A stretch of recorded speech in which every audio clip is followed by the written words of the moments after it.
Welcome to Deansgrange Library's Spooky Storytime in partnership with Music Generation.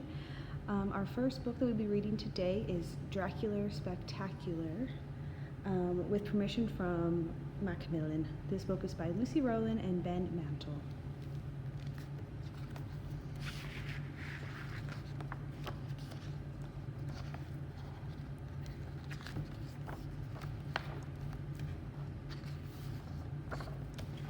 The Draculas lived in a dark house in the park.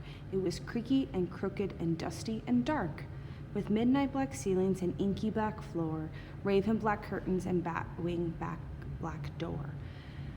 Each day, Mr. Dracula said to his wife, "How dreary, how dreadful, a wonderful life."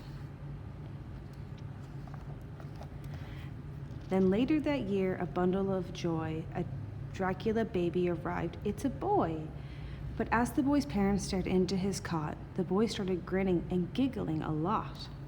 His parents both frowned. "Are you sure he's our child? He seems rather happy," they said as he smiled. "He won't even bite us. He keeps laughing too. He's not very evil. Oh, what should we do?"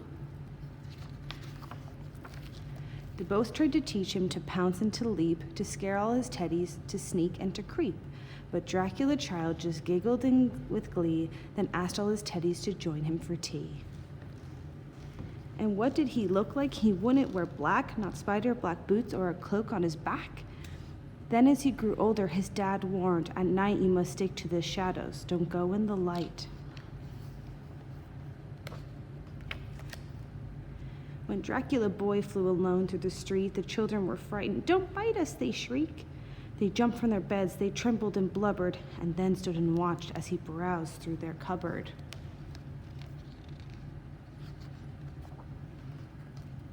"They're lovely," gasped Dracula boy with a titter. He borrowed bright clothes that were covered in glitter. New clothes brought new friends, and he was pleased as could be. But Dracula parents, they didn't agree. They told him, "Now son, you must stop this tonight. Go back to the town and give someone a fright." So wearing all black and a thunderous frown, the Dracula boy headed back to the town. He chose a small window and entered with dread, then heard some soft sobbing from under the bed. "Who are you?" a girl sniffed as she wrinkled her nose. Here is my room. See that sign? It says Rose." "I'm Dracula boy, and I'm sorry," he sighed. "I don't want to scare you. I shouldn't have tried." Rose huffed. "I'm not scared of a boy from the park. I'm only afraid when it comes to the dark."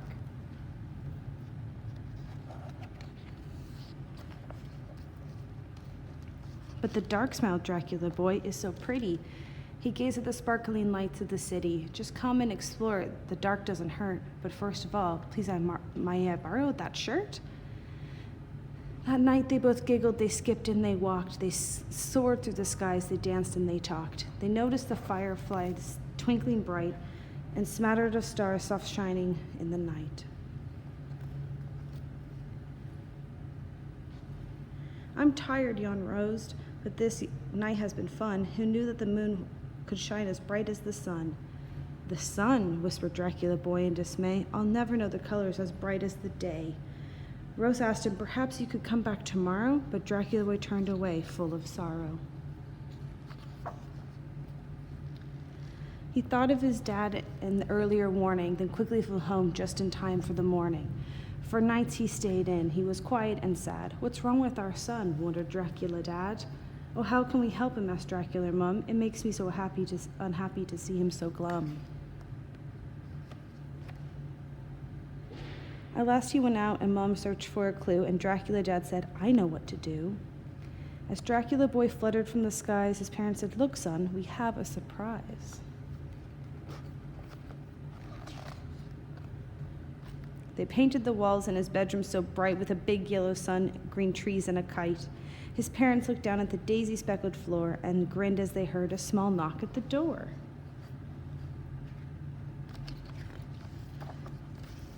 The Draculas watched as Rose stepped through the smoke. She gave her new friend a long, rainbow-bright cloak and giggled, "Hello, I've come round for the day.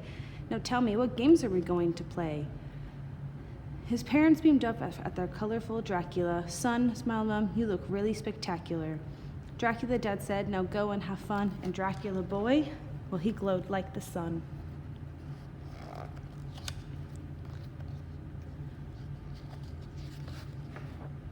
The end. That was Dracula Spectacular.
Now, the second story we're going to read is A Very Brave Witch by Alison, McGhee, and Harry Bliss.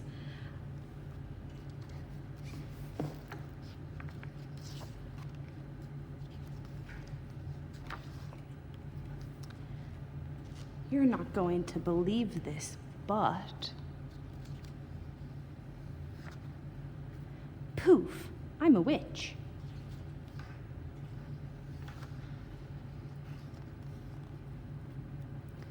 My favorite holiday? Well, what do you think? That's right, Halloween.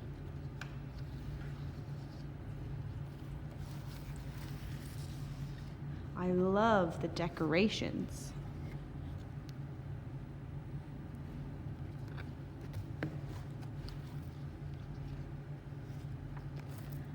I especially love the costumes.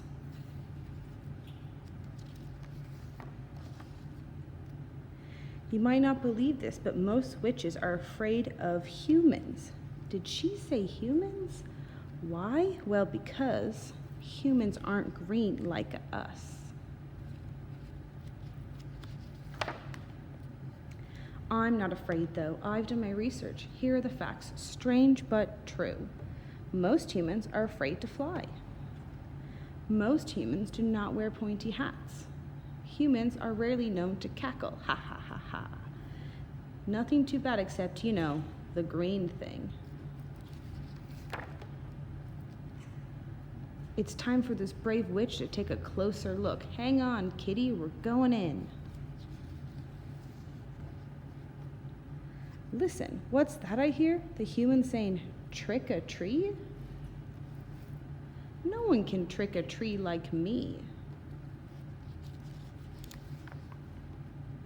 Swoop, vroom, zoom, yikes.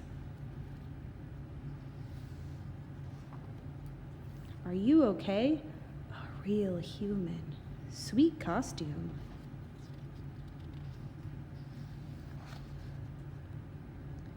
That was quite a spill.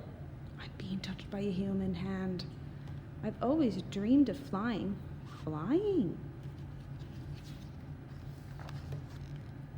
Have I got a treat for you? Hop on.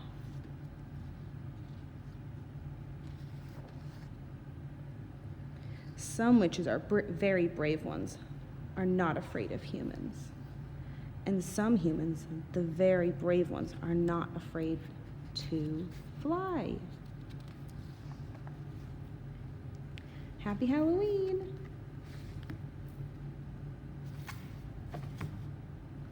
Thank you for joining us for Deansgrange Library Spooky Halloween Storytime in partnership with Music Generation. We really hope you enjoyed. Check our Facebook page and our YouTube channel for more story times like this one. Thanks so much. Happy Halloween.